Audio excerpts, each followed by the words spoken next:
ಪ್ರೀತಿ ಯಾವಾಗ್ಲೂ ಸರಳ, ಅದನ್ನ ನಾವೇ ವಿರಳ ಮಾಡ್ಕೊಂತೀವಿ ಅಂತ. ಡಾನ್ಸ್ ಸಾಂಗ್ ಇದೆ, ಡುವೆಟ್ ಸಾಂಗ್ ಇದೆ, ಪ್ಯಾಥೋ ಸಾಂಗ್ ಇದೆ, ಒಳ್ಳೆ ಕಾಮಿಡಿ ಇದೆ. ಸುನಿ ಅವರ ಒನ್ ಲೈನರ್ಸ್ ಬಗ್ಗೆ ಎಲ್ಲರಿಗೂ ಗೊತ್ತು. ತಾಯಿ ಜೊತೆ ಇರೋದು ಒಂದು ಸಂಬಂಧ, ಇಲ್ಲ ತಂದೆ ಜೊತೆ ಇರೋ ಒಂದು ಸಂಬಂಧ, ಎಲ್ಲ ಸಂಬಂಧಗಳು ಈ ಸಿನಿಮಾದಲ್ಲಿ ಹೈಲೈಟ್ ಆಗುತ್ತೆ. ತಾತ ಆಗಿರ್ಬೋದು, ಚಿಕ್ಕಪ್ಪ ಆಗಿರ್ಬೋದು, ದೊಡ್ಡಪ್ಪ ಆಗಿರ್ಬೋದು, ಆಮೇಲೆ ತಂದೆ ಆಗಿರ್ಬೋದು, ಅವ್ರದ್ದೊಂದು ದೊಡ್ಡ ಜರ್ನಿ ಇದೆ. ಯಾಕಂದ್ರೆ ಲೆಗಸಿ ಬಗ್ಗೆ ಯೋಚನೆ ಮಾಡಿದ್ರೆ ಅದು ಎಲ್ಲೋ ಇರುತ್ತೆ. Music creates one internal weather ಅಂತ ಹೇಳ್ತಾರೆ. ನಾನಂತೂ ಯಾರನ್ನೂ ಮೀಟೇ ಮಾಡಿಲ್ಲ ಮ್ಯೂಸಿಕ್ ಕೇಳದೆ ಇರೋರ್ನ. ಅವನು 10 ಟ್ಯೂನ್ಗಳಿದೆ ಈ ಸಿನಿಮಾದಲ್ಲಿ. ಮ್ಯೂಸಿಕ್ ಈ ಪಿಕ್ಚರಲ್ಲಿ ತುಂಬಾ ಒಂದು ದೊಡ್ಡ ಮೇಜರ್ ಪಾರ್ಟ್. ನಾನು ಇಲ್ಲ ಅಂದ್ರೆ ಬೈಕ್ ಓಡಿಸೋದು ತುಂಬಾ ಕಮ್ಮಿ, ಚೇತಕ್ ಓಡಿಸಿರ್ಲಿಲ್ಲ. ಹಳೆ ಗಾಡಿ ಆಸ್ ಇಟ್ ಇಸ್ ಯೂಸ್ ಮಾಡಿದ್ವಿ, ಅದಕ್ಕೆ ಏನು ಆಲ್ಟ್ರೇಷನ್ ಮಾಡಿಲ್ಲ, ಏನು ಮಾಡಿಲ್ಲ. ಸೊ ಈ ಸಿನಿಮಾದಲ್ಲಿ ಅದು ನನ್ನ ತಂದೆಯ ಬೈಕ್. ಸೊ ಇವ್ರು ಹೇಗೆ ರಿಯಾಕ್ಟ್ ಮಾಡ್ತಾರೆ, ಇವ್ರು ಹೇಗೆ ಆಕ್ಟ್ ಮಾಡ್ತಾರೆ, ಇನ್ನೊಬ್ರು ಹಂಗೆ ರಿಯಾಕ್ಟ್ ಮಾಡೋಕ್ಕೆ ಸಾಧ್ಯ. ವಿಕ್ರಮ್ ಸಿನಿಮಾ ಮಾಡಿದ್ದಾರೆ. ಸೊ ಇದರಲ್ಲಿ ಒಂದು ಒಳ್ಳೆ ಜರ್ನಲಿಸ್ಟ್ ರೋಲ್ ಮಾಡಿದ್ದಾರೆ.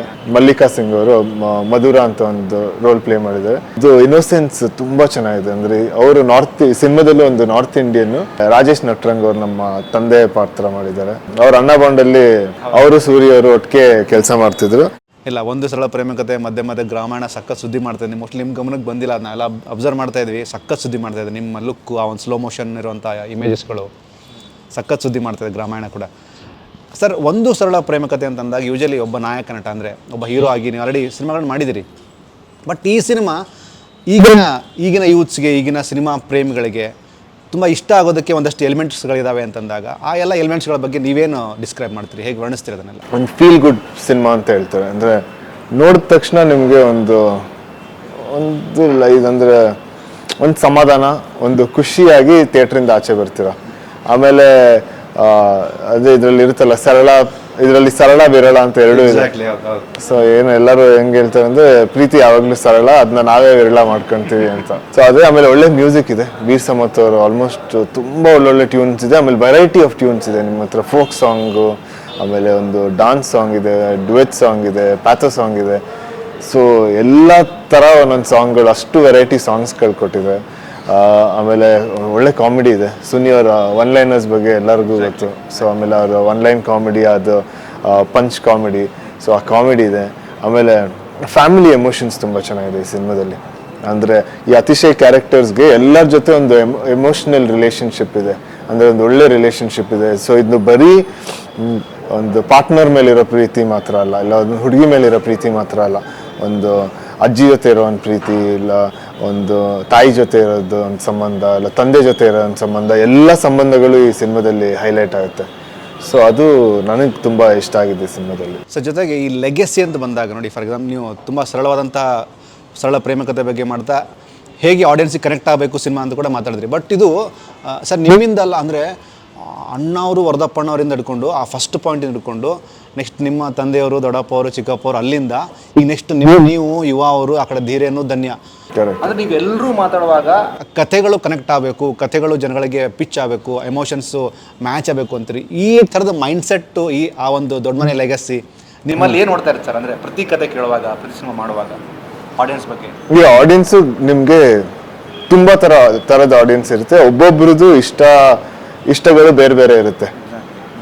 ಸೊ ಯಾವಾಗಲೂ ಒಂದೊಂದು ಯೂನಿವರ್ಸಲ್ ಕತೆ ಮಾಡೋಕ್ಕೆ ಕಷ್ಟ ಆಗುತ್ತೆ.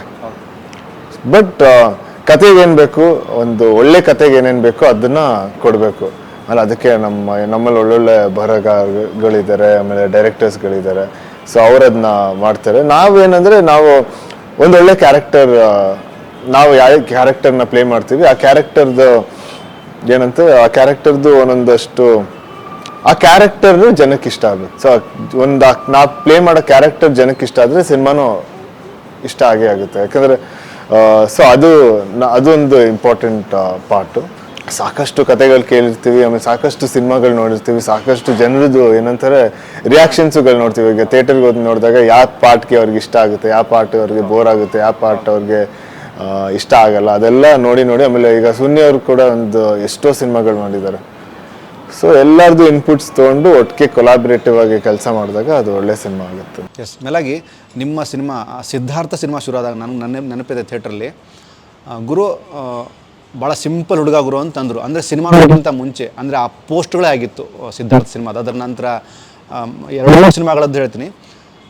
ಬಟ್ ಆ ಜನ ಮಾತಾಡೋದು ಆ ಸಿಂಪಲ್ ಲೆಗೆಸಿನ ಅಷ್ಟೇ ಸಿಂಪಲ್ಲಾಗಿ ಕ್ಯಾರಿ ಮಾಡೋದಕ್ಕೆ ಒಂದು ಪೊಟೆನ್ಷಿಯಲ್ ಬೇಕು. ಆ ಪೊಟೆನ್ಷಿಯಲ್ ವಿನಯಲ್ಲಿ ತುಂಬ ಕಾಣುತ್ತೆ ಅಂತ ತುಂಬ ರೆಸ್ಪೆಕ್ಟ್ಫುಲ್ಲಾಗಿ ನಿಮ್ಮ ಬಗ್ಗೆ ರಿಯಾಕ್ಟ್ ಮಾಡ್ತಾರೆ ಆಡಿಯನ್ಸು. ಅಂದರೆ ತುಂಬ ಹೊಗಳಿಕೆ ಅಂತಂತಲ್ಲ, ಅದನ್ನು ಕನೆಕ್ಟ್ ಮಾಡ್ತಾರೆ ವಿನಯ್ಗಾಗಲಿ, ಯುವಾಗಾಗಲಿ, ಧನ್ಯಾಗಾಗಲಿ, ಧೀರನ್ಗಾಗಲಿ. ಆ ಲೆಗಸಿ ಬಗ್ಗೆ ಸುಮ್ಮನೆ ನಿಮ್ಮ ಒಂದು ಮನಸ್ಸಿನ ಮಾತು, ದೊಡ್ಡ ಲೆಗಸಿ ನಿಮ್ಮದು. ಆ ಲೆಗಸಿ ಬಗ್ಗೆ ಯೋಚನೆ ಮಾಡಿದ್ರೆ ತುಂಬ ಪ್ರೆಷರ್ ಆಗಿರುತ್ತೆ. ಯಾಕಂದರೆ ಅಂದರೆ ಪ್ರೆಷರ್ಗಿಂತ ಅದೇನಂದರೆ ಆ ಲೆಗಸಿನ ಮಾಡೋಕ್ಕೆ ತಾತ ಆಗಿರ್ಬೋದು, ಚಿಕ್ಕಪ್ಪ ಆಗಿರ್ಬೋದು, ದೊಡ್ಡಪ್ಪ ಆಗಿರ್ಬೋದು, ಆಮೇಲೆ ತಂದೆ ಆಗಿರ್ಬೋದು, ಅವ್ರದ್ದೊಂದು ದೊಡ್ಡ ಜರ್ನಿ ಇದೆ. ಅಂದರೆ ತುಂಬ ವರ್ಷಗಳ ಜರ್ನಿ ಇದೆ, ತುಂಬ ವರ್ಷಗಳ ಎಕ್ಸ್ಪೀರಿಯನ್ಸ್ ಇದೆ. ಆಮೇಲೆ ಎಕ್ಸ್ಪೀರಿಯನ್ಸ್ ಕೊಟ್ಟು ಆ ಲೆಗಸಿನ ಅವರೊಂದು ಕ್ರಿಯೇಟ್ ಮಾಡಿದ್ದಾರೆ. ಸೊ ಆಮೇಲೆ ಆ ಲೆಗಸಿ ಯಾವಾಗಲೂ ಇದ್ದೇ ಇರುತ್ತೆ, ಯಾಕಂದರೆ ಅವ್ರು ಆಗಲೇ ಕ್ರಿಯೇಟ್ ಮಾಡಿ ಇಟ್ಟಿದ್ದಾರೆ. ಸೊ ನಾವು ಏನು ಮಾಡಬೇಕು ಅಂದರೆ ನನ್ನ ಅನಿಸಿಕೆ ಏನಂದರೆ, ನಾವು ನಮ್ಮ best version of our self ಅಂತ ಹೇಳ್ತಾರಲ್ಲ, ಸೊ ನಮ್ದನ್ನ ಒಂದು ಸಿನಿಮಾಗಿಂತ ಇನ್ನೊಂದು ಸಿನಿಮಾಗಿಂತ ಬೆಟರ್ ಆಗ್ತಾ ಹೋಗ್ತಿದ್ರೆ ಅದು ಎಲ್ಲದಕ್ಕೂ ಒಳ್ಳೇದಾಗುತ್ತೆ ಅಂತ ಹೇಳಕ್ಕೆ ಇಷ್ಟಪಡ್ತೀನಿ. ಯಾಕಂದರೆ ಲೆಗಸಿ ಬಗ್ಗೆ ಯೋಚನೆ ಮಾಡಿದ್ರೆ ಅದು ಎಲ್ಲೋ ಇರುತ್ತೆ, ಅದು ತುಂಬ ದೊಡ್ಡದು ಅಂತ ತುಂಬ ಯಾರಿಗಾದ್ರೂ ಒಂಥರ ಆತಂಕ ಆಗುತ್ತೆ. ಸೊ ಅದ್ರ ಬಗ್ಗೆ ನೋಡಿದೆ, ನಮ್ಮನ್ನ ಬಗ್ಗೆ ನೋಡ್ಕೊಂಡು ಹೋದರೆ ಅದನ್ನ ನಮ್ಮ ಬೆಸ್ಟ್ ವರ್ಷನ್ ನಾವು ಕ್ರಿಯೇಟ್ ಮಾಡ್ಕೊಳ್ತಾ ಹೋಗ್ತಾ ಹೋದರೆ ಅದು ಹೆಲ್ಪ್ ಆಗುತ್ತೆ ಅಂತ ಹೇಳಕ್ಕೆ ಇಷ್ಟ. ಮೇಲಾಗಿ ಅಣ್ಣವ್ರ ಬ್ಯಾನರ್ಲ್ಲಿ ಬಂದಂತಹ ಪ್ರತಿಯೊಂದು ಸಿನಿಮಾನು ಮ್ಯಾಕ್ಸಿಮಮ್ ಟು ಮ್ಯಾಕ್ಸಿಮಮ್ ಸಂಗೀತಕ್ಕೆ ದೊಡ್ಡ ಮಟ್ಟದ ಪ್ರಾಶಸ್ತ್ಯ ಕೊಟ್ಟಂಥ ಸಂಸ್ಥೆ ನಿಮ್ಮದು. ಮ್ಯೂಸಿಕಲಿ ಬಹಳಷ್ಟು ಸಿನಿಮಾಗಳು ಹಿಟ್ ಆಗಿದಾವೆ ನಿಮ್ಮ ಬ್ಯಾನರ್ ಬಂದಂಥ. ಇಲ್ಲೂ ಕೂಡ ಈ ಸಿನಿಮಾದಲ್ಲಿ ಕೂಡ ನೀವು ಮ್ಯೂಸಿಕ್ ಡೈರೆಕ್ಟ್ರು ಆ ಒಂದು ಜರ್ನಿ ಅಂದರು. ಈ ಮ್ಯೂಸಿಕ್ ಎಷ್ಟು ದೊಡ್ಡ ಮಟ್ಟದ ಪಾತ್ರ ವಹಿಸುತ್ತೆ ಸರ್ ಸಿನಿಮಾಗಾಗಲಿ, ಒಬ್ಬ ಕಲಾವಿದನ ಬದುಕಿಗಾಗಲಿ, ಅಥವಾ ದುಡ್ಡು ಕೊಟ್ಟು ಬರುವಂಥ ಆಡಿಯನ್ಸ್ಗಾಗಲಿ ಈ ಮ್ಯೂಸಿಕ್ ಎಷ್ಟು ಇಂಪ್ಯಾಕ್ಟ್ ಮಾಡುತ್ತೆ ಅಂತ? ಅಂದರೆ ಮ್ಯೂಸಿಕ್ ಎಷ್ಟು ಇಂಪಾರ್ಟೆಂಟ್ ಅಂದರೆ, ಯಾರೋ ಒಬ್ರು ಕೇಳಿದೆ, music creates one internal weather ಅಂತ ಹೇಳ್ತಾರೆ. ಅಂದರೆ ನಿಮಗೆ ಒಂದು ಮ್ಯೂಸಿಕ್ ಕೇಳ್ತಾ ನಿಮ್ಮ ಒಳಗಡೆ ನಿಮ್ಮ ಮನಸ್ಸಲ್ಲಿ ಒಂದು ಆತಂಕ ಕ್ರಿಯೇಟ್ ಮಾಡ್ಬೋದು ಮ್ಯೂಸಿಕ್ಕು ಅಂತ, ಇಲ್ಲ ಸಡನ್ನಾಗಿ ಪ್ರೀತಿ ಕ್ರಿಯೇಟ್ ಮಾಡ್ಬೋದು, ಖುಷಿ ಕ್ರಿಯೇಟ್ ಮಾಡ್ಬೋದು. ಏನೇ ಎಮೋಷನ್ನ ಒಂದು ಸೌಂಡಲ್ಲಿ ಅದು ನಮ್ಮ ಮನಸ್ಸಲ್ಲಿ ಕ್ರಿಯೇಟ್ ಆಗುತ್ತೆ. ಸೊ ಮ್ಯೂಸಿಕ್ ಅಷ್ಟು ಇಂಪಾರ್ಟೆಂಟ್. ಆಮೇಲೆ ಮ್ಯೂಸಿಕ್ ಕೇಳದೇ ಇರೋರು ತುಂಬ ಕಮ್ಮಿ ಅನಿಸುತ್ತೆ. ನಾನಂತೂ ಯಾರನ್ನೂ ಮೀಟೇ ಮಾಡಿಲ್ಲ ಮ್ಯೂಸಿಕ್ ಕೇಳದೇ ಇರೋರನ್ನ. ಸೊ ಮ್ಯೂಸಿಕ್ ಎಲ್ಲರ ಲೈಫಲ್ಲಿ, ಅಂದರೆ ಸಿನಿಮಾ ಅಂತಲ್ಲ, ಎಲ್ಲರ ಲೈಫಲ್ಲೂ ಅಷ್ಟೇ ಇಂಪಾರ್ಟೆಂಟ್. ಸೊ ಯಾಕಂದರೆ ಎಲ್ಲ ಎಮೋಷನ್ ರಿಲೇಟ್ ಆಗೋಕ್ಕೂ ಒಂದೊಂದು ಮ್ಯೂಸಿಕ್ ಇದ್ದೇ ಇರುತ್ತೆ, ಇಲ್ಲ ಒಂದು ಸಾಂಗ್ ಇದ್ದೇ ಇರುತ್ತೆ. ಸೊ ಅದನ್ನ ಕೇಳ್ತಾನೆ ಇರ್ತೀವಿ. ಸೊ ಈ ಸಿನಿಮಾದಲ್ಲಿ ಸೊ ಅಷ್ಟೇ ಲೈಫಲ್ಲೇ ಅಷ್ಟು ಇಂಪಾರ್ಟೆಂಟ್ ಅಂದರೆ ಸಿನಿಮಾಲಿ ಇನ್ನೆಷ್ಟು ಇಂಪಾರ್ಟೆಂಟ್ ಅಂತ ನೀವೇ ಯೋಚನೆ ಮಾಡಿ. ಸೊ ಆಮೇಲೆ ಒಂದು ಇನ್ವಿಟೇಷನ್ ಥರ ಒಂದು ಸಿನಿಮಾಕ್ಕೆ, ಅಂದರೆ ಏನೇ ಬಿಡೋಕ್ಕಿಂತ ಮುಂಚೆ ಫಸ್ಟು ಯಾವಾಗಲೂ ನಾವು ಸಾಂಗ್ಸ್ ಬಿಡ್ತೀವಿ. ಅದೊಂದು ಸಿನಿಮಾದ ಬಗ್ಗೆ ಒಂಥರ ಒಂದು ಬ್ಯಾಕ್ಗ್ರೌಂಡು, ಒಂದು ಸಿನಿಮಾದ ಟೈಪು, ಸಿನಿಮಾದ ಶೈಲಿ ಎಲ್ಲದೂ ಮ್ಯೂಸಿಕ್ ಆಗಲೇ ಹೇಳಿಬಿಡುತ್ತೆ. ಸೊ ಇದರಲ್ಲಿ ವೀರ್ ಸಮರ್ಥ ಅವರು ಮ್ಯೂಸಿಕ್ ಮಾಡಿದ್ದಾರೆ. ಆಮೇಲೆ 10 ಟ್ಯೂನ್ಗಳಿದೆ ಈ ಸಿನಿಮಾದಲ್ಲಿ, 4 ಸಾಂಗ್ಗಳಿದೆ ಸಿನಿಮಾದಲ್ಲಿ, ಬಟ್ 10 ಟ್ಯೂನ್ಗಳು, ಚಿಕ್ಕ ಮ್ಯೂಸಿಕಲ್ ಬಿಟ್ಸ್ ತುಂಬ ಇದೆ. ಯಾಕಂದ್ರೆ ಇವನು ಅತಿಶಯ ಮ್ಯೂಸಿಕ್ ಡೈರೆಕ್ಟರಿಂದ. ಸೊ ಸಖತ್ ಇದೊಂಥರ ಮ್ಯೂಸಿಕಲ್ ಸಿನಿಮಾ ಅಂತಲೇ ಹೇಳ್ಬೋದು. ಮ್ಯೂಸಿಕ್ ಈ ಪಿಕ್ಚರಲ್ಲಿ ತುಂಬ ಒಂದು ದೊಡ್ಡ ಮೇಜರ್ ಪಾರ್ಟು. ಆಮೇಲೆ ವೀರ್ ಸಮರ್ಥ ಅವರಂತೂ ತುಂಬ ಒಳ್ಳೆ ಮ್ಯೂಸಿಕ್ ಮಾಡಿದ್ದಾರೆ. ನಂಗಂತೂ ತುಂಬ ಖುಷಿ ಆಯಿತು ಎಲ್ಲ ಟ್ಯೂನ್ಸ್ ಕೇಳಿ. ಆಮೇಲೆ ಜನಕ್ಕೂ ಈಗ 3 ಸಾಂಗ್ ಬಿಟ್ಟಿದ್ದೀವಿ, ಎಲ್ಲ ಸಾಂಗಿಗೂ ತುಂಬಾ ಕನೆಕ್ಟ್ ಆಗಿದ್ದಾರೆ. ಆ್ಯಂಡ್ ನನಗೆ ಇಲ್ಲಿ ಇನ್ನೊಂದು ಕನೆಕ್ಟ್ ಆಗಿದ್ದು, ನಿಮ್ಮ ಪೋಸ್ಟರ್ ಇರುವಂಥ ಆ ವೆಹಿಕಲ್ಲು ಸ್ಟ್ರೇಟ್ ಅವೇ ಅಣ್ಣವ್ರದ್ದು MAT ಆ ಚೇತಕ್ಕಲ್ಲಿ ನಾನಿನ್ನ ಮರೆಯಲಾರೆ ಇಲ್ಲು. ಅಂದರೆ ನಾನು ಯಾಕೆ ನೆನಪಿಸ್ತೀನಿ ಅಂದರೆ, ಒಂದು ಸರಳ ಪ್ರೇಮ ಕಥೆಯಲ್ಲಿ ಅಣ್ಣವ್ರು ಬಂದು ತಮ್ಮ ಸ್ಪೇಸನ್ನು ಫಿಲ್ ಮಾಡ್ತಿದ್ದಾರೆ.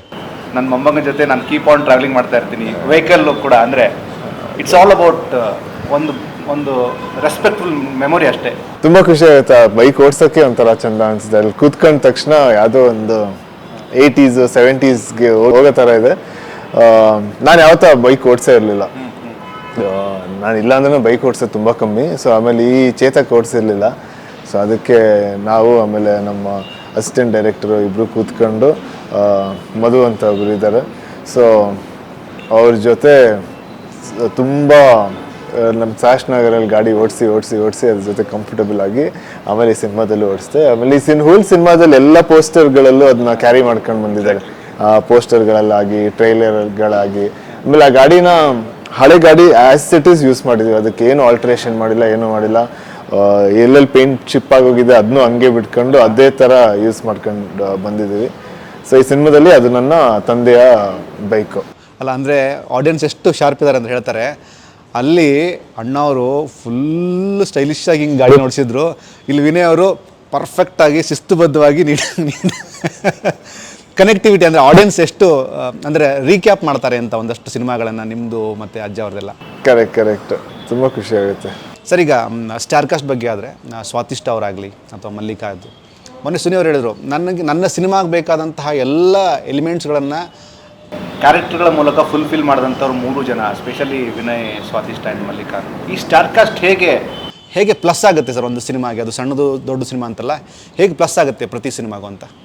ಸ್ಟಾರ್ ಕಾಸ್ಟೇ ಮೋಸ್ಟ್ ಇಂಪಾರ್ಟೆಂಟ್ ಒಂದು ಸಿನಿಮಾಗೆ. ಯಾಕಂದರೆ ನಮ್ಮ ಡೈರೆಕ್ಟರ್ ಅವರ ಇಮೋಷನ್ಸ್ ಎಲ್ಲ ಅವರೇ ನಮ್ಮ ತೆರೆ ಮೇಲೆ ತೋರಿಸೋದಲ್ಲ. ಸೊ ಎಲ್ಲರೂ ತುಂಬ ಇಂಪಾರ್ಟೆಂಟು. ಆಮೇಲೆ ಆ್ಯಕ್ಟಿಂಗ್ ಮಾಡಬೇಕಾದ್ರೂ ಕೂಡ, ಸೊ ಈಗ ಒಬ್ಬರ ಜೊತೆ ಆ್ಯಕ್ಟಿಂಗ್ ಮಾಡ್ತಿದ್ರೆ ಇಬ್ಬರು ಆ್ಯಕ್ಟಿಂಗು ತುಂಬ ಇಂಪಾರ್ಟೆಂಟು. ಸೊ ಇವ್ರು ಹೇಗೆ ರಿಯಾಕ್ಟ್ ಮಾಡ್ತಾರೆ, ಇವ್ರು ಹೇಗೆ ಆ್ಯಕ್ಟ್ ಮಾಡ್ತಾರೆ, ಇನ್ನೊಬ್ರು ಹಂಗೆ ರಿಯಾಕ್ಟ್ ಮಾಡೋಕ್ಕೆ ಸಾಧ್ಯ. ಸೊ ಅಂಥದ್ರಲ್ಲಿ ಈ ಸಿನಿಮಾದಲ್ಲಿ ಒಳ್ಳೆ ಸ್ಟಾರ್ ಕಾಸ್ಟ್ ಇದೆ, ತುಂಬ ಖುಷಿಯಾದ ಸ್ಟಾರ್ ಕಾಸ್ಟ್. ಸ್ವಾದಿಷ್ಟ ಅವರು ಚೆನ್ನೈಯಿಂದ, ಅದರ ಕನ್ನಡದವರು. ವಿಕ್ರಮ್ ಸಿನಿಮಾ ಮಾಡಿದ್ದಾರೆ. ಸೊ ಇದರಲ್ಲಿ ಒಂದು ಒಳ್ಳೆ ಜರ್ನಲಿಸ್ಟ್ ರೋಲ್ ಮಾಡಿದ್ದಾರೆ, ತುಂಬ ಚೆನ್ನಾಗಿ ಪ್ಲೇ ಮಾಡಿದ್ದಾರೆ. ಆಮೇಲೆ ಮಲ್ಲಿಕಾ ಸಿಂಗ್ ಅವರು ಮಧುರ ಅಂತ ಒಂದು ರೋಲ್ ಪ್ಲೇ ಮಾಡಿದ್ದಾರೆ. ಸೊ ಅವ್ರದ್ದು ಇನ್ನೋಸೆನ್ಸ್ ತುಂಬ ಚೆನ್ನಾಗಿದೆ. ಅಂದರೆ ಅವರು ಸಿನಿಮಾದಲ್ಲೂ ಒಂದು ನಾರ್ತ್ ಇಂಡಿಯನ್ನು, ಸ್ವಲ್ಪ ಕನ್ನಡ ಬರುತ್ತೆ. ಸೊ ಅದನ್ನ ಅಷ್ಟೇ ಚೆನ್ನಾಗಿ ಮಾಡಿದ್ದಾರೆ. ಆಮೇಲೆ ಅವ್ರ ಇನ್ನೋಸೆನ್ಸ್ ಈ ಸಿನಿಮಾದಲ್ಲಿ ತುಂಬ ಚೆನ್ನಾಗಿ ಕಾಣಿಸುತ್ತೆ. ಆಮೇಲೆ ಅವ್ರಿಗೂ ಸಾಕಷ್ಟು ಕನ್ನಡದಲ್ಲಿ ಫ್ಯಾನ್ಸ್ ಇದ್ದಾರೆ, ಮಲ್ಲಿಕಾ ಸಿಂಗ್ ಅವ್ರಿಗೆ. ಆಮೇಲೆ ರಾಜೇಶ್ ನಟ್ರಂಗ್ ಅವ್ರು ನಮ್ಮ ತಂದೆ ಪಾತ್ರ ಮಾಡಿದ್ದಾರೆ. ಅವ್ರ ಜೊತೆ ನಾನು ಅವ್ರ ಅಣ್ಣ ಬಾಂಡಲ್ಲಿ ಅವರು ಸೂರ್ಯ ಅವರು ಒಟ್ಟಿಗೆ ಕೆಲಸ ಮಾಡ್ತಿದ್ರು. ಸೊ ಆವಾಗ ಮೀಟ್ ಮಾಡಿದ್ದೆ, ಅವಾಗ ಸಾಕಷ್ಟು ಟೈಮ್ ಸ್ಪೆಂಡ್ ಮಾಡಿದ್ದೆ. ಈ ಟೈಮಲ್ಲಿ ಫಸ್ಟ್ ಟೈಮ್ ಆ್ಯಕ್ಟಿಂಗ್ ಮಾಡಿದ್ದೆ ಅವ್ರ ಜೊತೆ. ಆ ಪ್ರೊಸೆಸ್ಸು ತುಂಬ ಚೆನ್ನಾಗಿತ್ತು. ಆಮೇಲೆ ಅರುಣಾ ಬಾಲರಾಜ್ ಅವ್ರು ನಮ್ಮ ತಾಯಿ ಕ್ಯಾರೆಕ್ಟರ್ ಮಾಡಿದ್ದಾರೆ.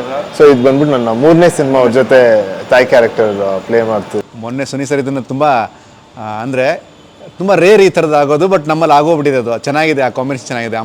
ಅವ್ರ ಜೊತೆ ಮಾಡೋಕ್ಕೂ ತುಂಬ ಈಸಿಯಾಗಿತ್ತು, ಆಮೇಲೆ ತುಂಬ ಚೆನ್ನಾಗಿತ್ತು. ಆಮೇಲೆ ಇದರಲ್ಲಿ ಒಬ್ಬರು ಸಂಧ್ಯಾ ಅವರು ಅಂತ ಇದ್ದಾರೆ. ಸಂಧ್ಯಾ ಅವರು ಬಂದ್ಬಿಟ್ಟು ಫಸ್ಟ್ ಟೈಮ್ ಆ್ಯಕ್ಚುಲಿ ಆ್ಯಕ್ಟ್ ಮಾಡಿದ್ದು. ಅವ್ರು ನಮ್ಮ ಅಜ್ಜಿ ರೋಲ್ ಮಾಡ್ತಿದ್ದಾರೆ ಈ ಸಿನಿಮಾದಲ್ಲಿ. ಅವರು ಯಾವತ್ತೂ ಆ್ಯಕ್ಟಿಂಗ್ ಮಾಡಿಲ್ಲ. ಸೊ ಅವ್ರಿಗೆ ಮೊದಲಿಂದನೂ ಅವ್ರಿಗೆ 60 ಮೇಲಾಗಿರುತ್ತೆ ಅನಿಸುತ್ತೆ. ಸೊ ಅವ್ರಿಗೆ ಮೊದಲಿಂದನೂ ಈ ಒಂದು ಸಿನಿಮಾ ಮಾಡಬೇಕಂತ ತುಂಬ ಆಸೆ ಇತ್ತು. ಸೊ ಇದು ಫಸ್ಟ್ ಪಿಕ್ಚರ್ ಅವರು ತುಂಬಾ ಚೆನ್ನಾಗಿ ಮಾಡಿದ್ದಾರೆ.